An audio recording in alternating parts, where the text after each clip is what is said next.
Hi friends, నేను మీ భాస్కర్ మేకల. So మొత్తానికైతే కంప్లీట్గా తప్పు అనేది నిఖిల్ మీద నిందలు వేయడం అయితే స్టార్ట్ చేసేసారు. సో వార్ వన్ సైడ్ లాగా. అంతకంటే ముందు ఎవరైతే నా ఫ్రెండ్స్, ఎవరైతే నన్ను బాగా అర్థం చేసుకుంటారు, ఎవరికి హెల్ప్ చేస్తున్నాడు, పాపం వాళ్ళకి ఏదైనా ప్రాబ్లం వచ్చినప్పుడు ఎంత సపోర్ట్ చేశాడు, ఇలాంటివన్నీ చాలా ఉన్నాయి అబ్బా నిఖిల్ విషయంలో వచ్చేసరికి. అలాంటి నిఖిల్ మీద ఏకంగా ఈసారి మొత్తం అంతా కంప్లీట్గా ఏటో తీసుకెళ్ళి ఏదో చేద్దామనుకొని ఇంకోదో చేస్తున్నారు. సో మరీ ఇంత నెగిటివిటీ చేయాలా? అంటే కంప్లీట్గా అసలు వేరే వాళ్ళకి తప్పే లేదు అన్నట్టుగా బిహేవ్ చేస్తున్నారు. సోనియా గారు అవని అండ్ యష్మి గారు అవని, ఇంకా వాళ్ళ అద్దు పద్దు లేదా మాటలకి. పాపం ఎదుటి వాళ్ళ మీద అబ్బాయి అన్నప్పుడు కొంతమంది బ్లేమ్ చేయాలి, కానీ మరీ ఇంత దారుణంగానా? తప్పు జరిగింది అంటే కొంతమన్నా అట్లీస్ట్ ఆయన ప్రమేయం లేకుండా ఏదైనా జరిగిందా? పోనీ మీ ప్రమేయం లేకుండా ఆయన ఏమన్నా అది చేశారా? సో నిఖిల్ చేసిన ఒకే ఒక్క తప్పు ఏంటి అని అంటే ఆ సిచ్యువేషన్ని కరెక్ట్గా అనలైజ్ చేయలే, అంటే కరెక్ట్గా పోర్ట్రేట్ చేయలేకపోవడం అనేది. సో ఇక్కడ ఏమైపోయానంటే నిఖిల్ వచ్చేసరికి క్లియర్గా నిఖిల్ ఇప్పుడు నామినేషన్స్ అనేది కొత్త ప్రక్రియ జరిగింది. నామినేషన్లో ఉన్న సిచ్యువేషన్స్ ఏంటి? సోనియా గారు బయట నుంచి ఎవరైతే ఎలిమినేట్ అయిన క్యాండిడేట్ ఎవరైతే ఉంటారో వాళ్ళ కంటెస్టెంట్ వచ్చి ఇద్దరినైతే నామినేట్ చేయాలి. ఇక్కడ ఈ నామినేషన్స్ ప్రాసెస్ అంతా వదిలేయండి, తర్వాత మాట్లాడదాం. దాని గురించి మాట్లాడాల్సిన పెద్ద ఆర్గ్యూ చేయాల్సిన అవసరమే లేదు.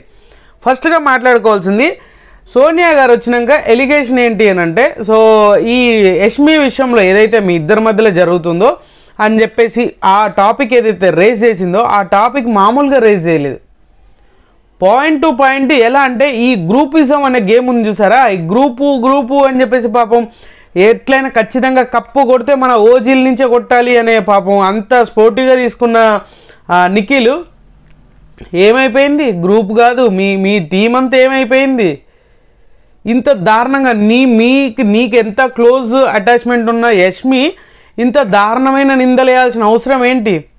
ఒకటి కాదబ్బా, నాకు అనిపించింది, మీకు అనిపించిందో లేదో క్లియర్గా వీడియో అయితే ఖచ్చితంగా చూడండి, ఎండ్ వరకు చూసినాక కామెంట్ చేయండి. సో ముందే చూసేసి కామెంట్లు మాత్రం చేయకండి. నేను చెప్తున్నా క్లియర్గా, నిఖిల్ విషయంలో వచ్చేసరికి నిఖిల్ చేసిన తప్పు ఏంటి అని అంటే ఏదైతే తన ఇంట్రెస్ట్ ఉంది అంటే మనోడి మీద నిందేసింది ఏంటి? నేను మొత్తం నీ వెనకాలనే నీకే నువ్వంటే ఇష్టం అని చెప్పేసి నీ వెనకాల పడి నీ వెనకాల పడుతున్నానా నేను? ఇదే కాదు కదా, అంటే నువ్వు మొత్తానికి నేనే నీ మీద పడిపోతున్నాను, వద్దు అంటుంటే కూడా నీ మీద పడిపోతున్నానా అని చెప్పేసి అన్నది. సో నిజంగా గుర్తుపెట్టుకోండి, నిజంగా మీరు చూసినప్పుడు ఆమె ఎక్కువగా ఇంట్రాక్షన్ అయ్యిందా లేదంటే నిఖిల్ ఎక్కువ ఇంట్రాక్షన్ అయ్యాడా? సో యష్మి ఖచ్చితంగా సోనియాతో ఉన్నప్పుడు కూడా, సోనియాతో ఎక్కువ క్లోజ్నెస్ ఉన్నప్పుడు కూడా యష్మి చాలా గ్రడ్జ్ పెట్టుకుంది. ఎక్కడ ప్రేరణతో కూడా చాలాసార్లు డిస్కషన్ చేసింది. వీడేందే, మనం ఫ్రెండ్స్ కదా ముందు నుంచి, వీడెందుకు సపరేట్గా అయిపోయాడు, ఇటు మాట్లాడతలేడు, అసలు పట్టించుకోవట్లేదు మనల్ని, నన్ను పట్టించుకోవట్లేదు అని చెప్పేసి ఈ విషయాలు ముందు ఎప్పుడో జరిగినాయి. సోనియా ఉన్నప్పుడు కూడా జరిగిన సిచ్యువేషన్స్ ఇవి. అప్పటి నుంచి కూడా నిఖిల్ అనే దాని మీద ఒక ఇంట్రెస్ట్ ఉంది, ఆమె కూడా ఇంట్రెస్ట్ చూపించింది, ప్రతిదానికి కూడా ఆ క్లోజ్నెస్ అనేది ఎక్కువ చూపించింది. అండ్ హౌస్లో కూడా చాలామంది నిఖిల్ సోనియా వెళ్ళిపోయింది ఇంకా నిఖిల్ అని చెప్పేసి కూడా మాట్లాడారు. అది కూడా ఇప్పుడు నేను నోటుకు వచ్చింది మాట్లాడాల్సిన అవసరం లేదు, అది కూడా ఫుటేజ్ వచ్చింది కదా, ఎపిసోడ్లోనే వచ్చింది, లైవ్లో కాదు. ఇంకేంటి ఇంకా అది ఇది అని మాట్లాడినప్పుడు ఈమె పోయి నిఖిల్కి ఏదైనా చిన్న అదైనప్పుడు కూడా ఈమె స్టాండ్ తీసుకొని బీభత్సంగా మాట్లాడేసి ఎదుటోళ్ళని ఎంత చేసినా కూడా డైరెక్ట్గా వెళ్ళిపోయి అరే నువ్వు మాట్లాడరా, ఇది కాదురా అది కాదురా అని ఎంత ఎక్స్ప్లెనేషన్లు ఇచ్చి చాలా అంటే చాలా ఆ క్లోజ్నెస్ అనేది ఆటోమేటిక్గా బయట చూసే వాళ్ళకి ఈజీగా అర్థమవుతుంది. సో నిఖిల్ ఏమైతే ఉందో తనకు బయట ఏదైతే నాకు ఇలా ఉంది అని చెప్పేసి పృథ్వీతోటి డిస్కషన్ జరిగింది, తర్వాత ఆయన చెప్పుకోవడం జరిగింది, ఇలాంటి చాలా జరిగినా ఇక్కడ ఏంటంటే నాకు ఇంట్రెస్ట్ లేదు అని ముందు ఖచ్చితంగా చెప్పలే. ఇది నిఖిల్ చేసిన ఫస్ట్ పాయింట్, మేజర్ పాయింట్ ఏంటంటే తప్పు. నిఖిల్ చెప్పింది ఏంటి, నాకు అలాంటి ఇంట్రెస్ట్ లేదు అని చెప్పేసి డైరెక్ట్గా చెప్పాల్సింది, అది చెప్పలేదు, అది పెద్ద తప్పు. అది తప్పు కాదని చెప్పలేము. అది నువ్వు ఇంట్రెస్ట్ లేదన్నప్పుడు అక్కడితో కట్ ఆఫ్ చేయాల్సింది, చేయలేదు. దాన్ని అడ్వాంటేజ్గా తీసుకొని ఎలాగో ఇంకా ఫుటేజ్ కోసమా పర్సనలా ఇంకేదన్నా వేరే సెకండరీ, అది ఆలోచించాల్సిన అవసరం లేదు. ఇప్పుడు ఏమైపోయిందంటే ఆ టాపిక్స్ అన్నీ తీసుకొచ్చేసి ఏకంగా ఇప్పుడు నీ వల్ల నేను బ్లేమ్ అయిపోయినా నాకు ఆప్షనల్ లేకనా, నేను నీ వెనకాల పడి నీ మీద పడిపోతున్నానా, నువ్వు వద్దు అంటుంటే అని చెప్పేసి అంతంత వాయిస్ రేస్ చేసి చెప్పడం ఏంటి? అరే ఏ ఫీలింగు లేనప్పుడు ఎందుకు మనల్ని రెచ్చగొట్టాల్సిన అవసరం లేదు కదా. ఇప్పుడు గౌతమ్ టీషర్ట్ తీసుకొని వేసుకొని బాగుందా అని చెప్పేసి ఆయనను రెచ్చగొట్టాల్సిన అవసరం లేదు కదా.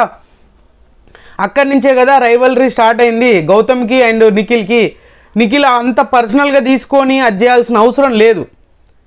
సో ఇప్పుడు నిఖిల్ సోనియా మాట్లాడిన పాయింట్లో కూడా అండ్ మన ఎవరు సోనియా మాట్లాడిన పాయింట్లలోనే మేజర్గా నువ్వు ఏదైతే నాతో ఉన్నావో తనతో ఉన్నప్పుడు ఇట్లా ఉంది అని అన్నప్పుడు నువ్వు కట్ ఆఫ్ చేసిన, నేను తనతో మాట్లాడలేదు, తనతో చేయలేదు అని చెప్పేసి కట్ ఆఫ్ చేసేసిన. నేను ఎప్పుడు నాకు ఇలా ఇంట్రెస్ట్ ఉంది అని కూడా నేను ఎప్పుడు చెప్పలేదు అని చెప్పేసి నన్ను చెప్పలేదు.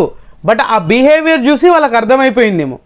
అర్థం అంటే నువ్వు ఎక్కువ కేరింగ్ చూపించడం కానీ, ఇంకొక మేజర్ పాయింట్ ఏంటంటే ఆ కిచెన్లో నువ్వు హగ్ చేసుకొని ఆ ముద్దు పెట్టడం అనేది ఎక్కువగా ఇంపాక్ట్ అనేది క్రియేట్ అయింది. అది ఎవరు ఒప్పుకున్నా ఒప్పుకోకపోయినా అది చూసే వాళ్ళకి అదే కనిపిస్తుంది కదా. ఇప్పుడు సోనియాకి బయటకు వచ్చినాక లోపల ఉన్న సినారియో వేరు, ఇప్పుడు బయటకు వచ్చినాక సినారియో వేరేలా కనిపిస్తుంది. అలాంటప్పుడు ఏం చేయాలి? సో మ్యాక్సిమం అయితే దాన్ని సిచ్యువేషన్ని హ్యాండిల్ చేసే విధంగానన్నా చేయాలి. సో ఇప్పుడు ఏంది, ఇప్పుడు యష్మి విషయం నీ విషయం ఏం జరుగుతుంది ఏంది అనేది ఆ ఇష్యూని రేజ్ చేసి పాయింట్అవుట్ చేసి క్వశ్చన్ చేసినప్పుడు దాని క్లారిఫికేషన్ కూడా ఇవ్వాలి కదా.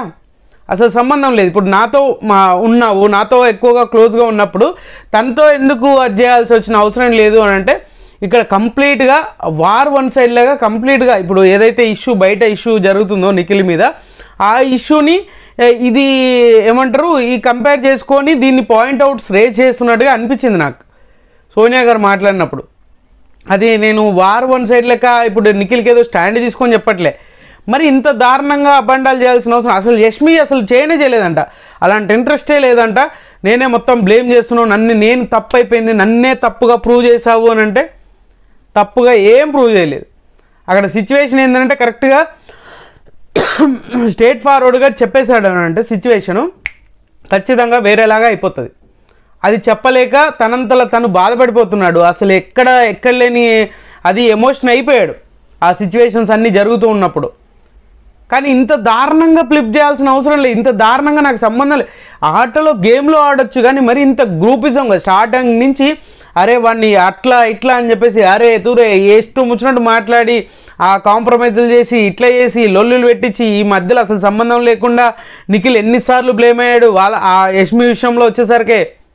ఇలాంటివన్నీ ఎందుకు అవన్నీ మర్చిపోయి అప్పటికప్పుడు సడన్గా అనేసాను అది నాకు తప్పే లేదు, నేను అలాంటి ఇంట్రెస్టే లేదు అని అంటే నీకు ఇంట్రెస్ట్ లేదు అని అక్కడ నిఖిల్ చెప్పాడా లేదా అనేది అది పాయింటే, నన్ను మాట్లాడిన పాయింట్ అదే. కానీ ఆ ఎక్స్ప్రెస్ చేసే విధానం అనేది చాలా వరస్ట్ థింగ్.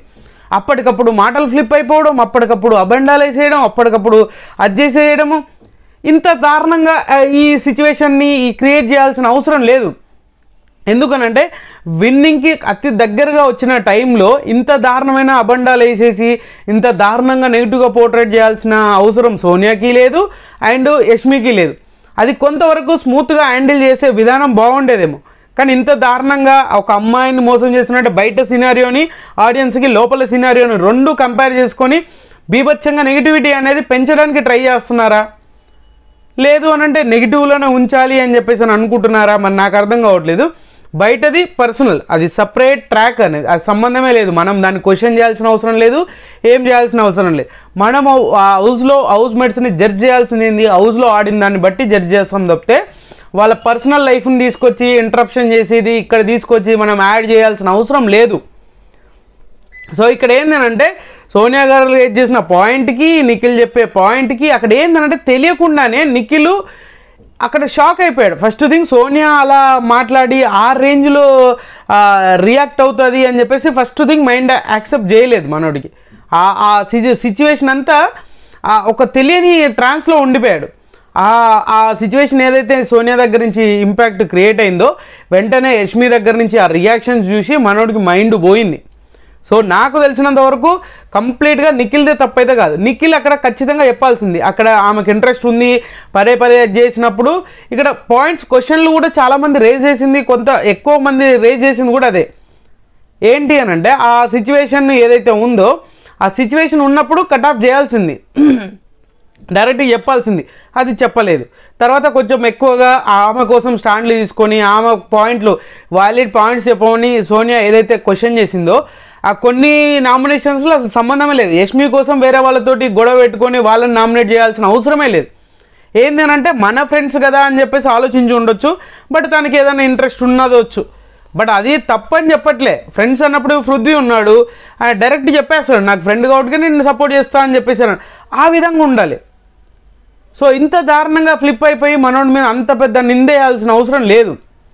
ఇంకోటి ఏంది, ఇది సోనియా ఇంకా దారుణమైన విషయం ఏంటంటే పృథ్వీ గురించి నా దగ్గర ఇలా అన్నాడు, పృథ్వీని ఏ విధంగా నువ్వు నామినేట్ చేసావు, కప్పులు తీయట్లేదు పని తప్పించుకుంటున్నాను నామినేట్ చేసావు కదా, ఇలాంటివన్నీ ఎలా అంటే మొత్తానికి ఈ నలుగురిని 4 ముక్కలుగా చేయాలి అనేది ఫిక్స్ అయింది సోనియా.